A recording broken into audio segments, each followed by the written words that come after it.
Marshall, can we just talk about this for 1 second?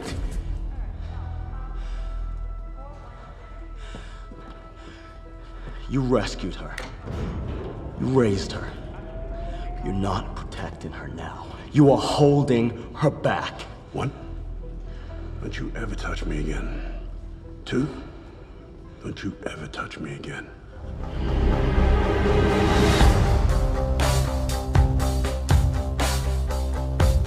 First big blockbuster for you. Yes, sir. You're working a lot with this guy who's a pro. Yes. How was that? Comforting? It was great. It was great. I mean, we hit it off right away and had a lot of fun. And there's a very, there's a kind of a warmth grows between these guys through the course of the film. And we shot the early stuff to begin with, so we kind of, circle around each other a little bit, and kept it a little bit of distance to begin with. But then as the course of the movie, we got to know each other better. It's a little bit of a scene, Sons of Anarchy. Pretty good. Yeah, string a bell, huh? What up, Jack Stella? Well, and the thing is, you're really good at staring people down. I mean, you've had to stare down Ron a couple of times. Sure. There's one scene in the movie where you have to stare him down, and I felt bad for you, because I would not want to have to stare him down. Sure. How was that? It was good. It was fun.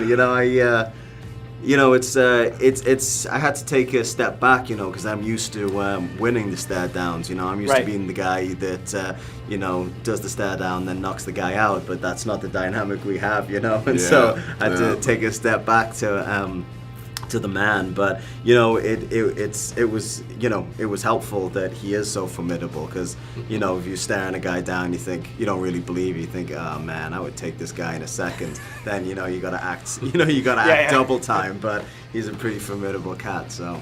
Now, you're coming from Sons of Anarchy, which is such an organic show, it's such a real show, and then you go to something that's so green screen and so digitally enhanced. Is that a challenge for you? Again, I had anticipated that it was going to be a challenge, and I was actually kind of nervous about it. And then I got on set, and I realized that I didn't rely on the environment around me as much as I thought I did. What I rely on very, very heavily is the actors that I'm working with.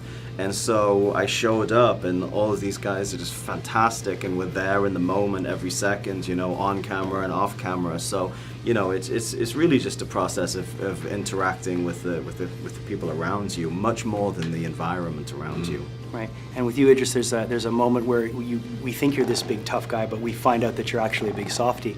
Yeah. When you have to, I don't want to give away anything, but there's one point where you have to stand up and really take charge. For you, how did that feel for you? Well, I kind of really latched on when I was reading the scripts to those moments in the script that are really human, and we deal with a bit of sacrifice here in this film. Of saying like the idea is that these merry band of soldiers are the very last frontier. That's it, last chance. It's the last chance. So I kind of latched onto the emotion of that. Guillermo and I really spoke about how to make that really mean something to the audience. That moment, especially the moment with his daughter. His daughter that he loves, and has almost shielded her from this. Sort of the mechanics of warfare, and suddenly having to put her right in the middle of it. That was an emotional line for me. So I really enjoyed those moments in the film. There was the human part. Well, that's it. Yeah, they really shine through. Absolutely, that's good. Well, thanhanks a lot, guys. Thanks, Appreciate man. it. Pleasure, man.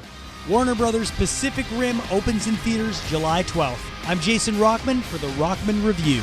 Today we are canceling the apocalypse!